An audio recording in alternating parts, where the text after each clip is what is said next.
When a Royal Guard horse reacts to a tourist, most people immediately look at the final moment. Did the horse bite? Was the horse too aggressive? Should these horses even be around tourists? But I don't think that is the real question. The real question is this: why did that horse react? Because sometimes we only see the second when the horse reacts.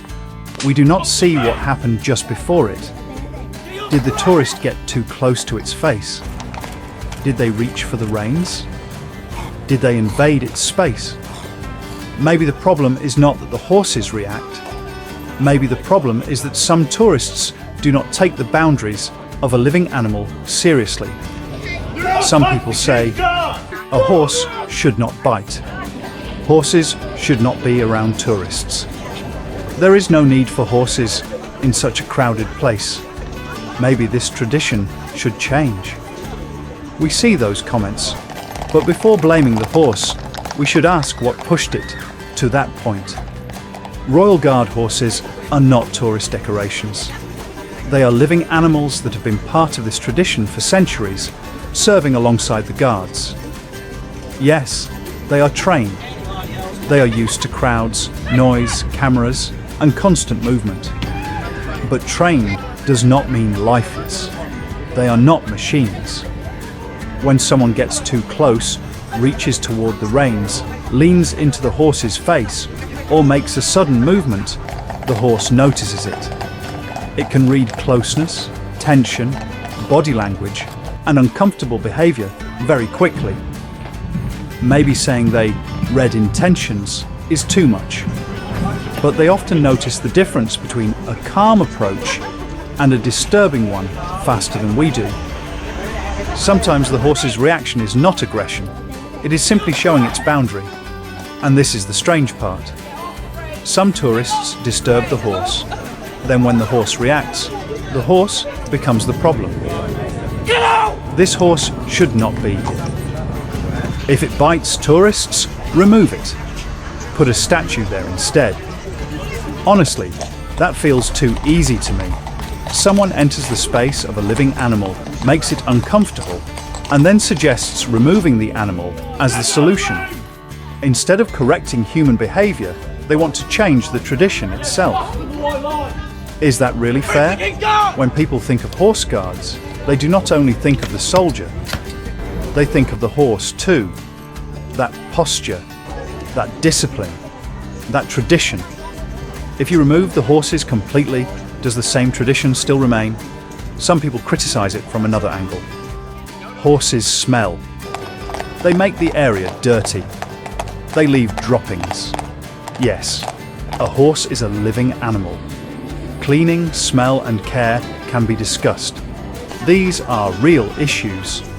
But taking that straight to, then remove the horses, does not feel right to me. One viewer suggested something that actually made sense.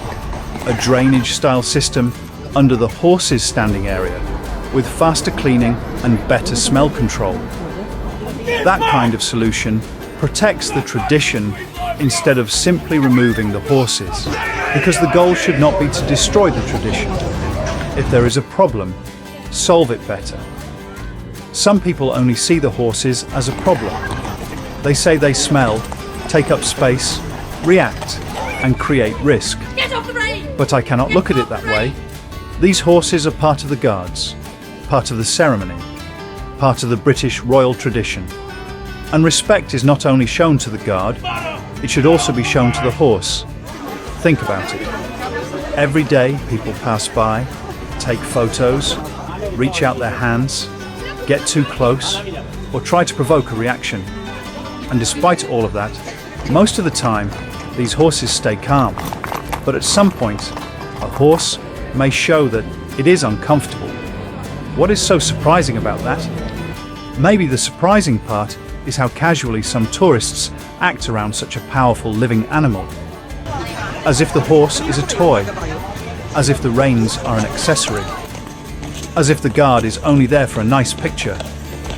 But no, the horse is real, the guard is real, the duty is real, and the risk is real. We do not want the horse to hurt anyone. We do not want the tourist to get hurt either. But the way to prevent that is not to blame the horse. It is to ask why people keep crossing the boundary. Why is it so easy to say, the horse should be removed, but so hard to say, tourists should keep their distance? Maybe because the horse's reaction is visible, but the tourist's disrespect can pass by as a small movement of just a few seconds. And that small movement can start a much bigger reaction.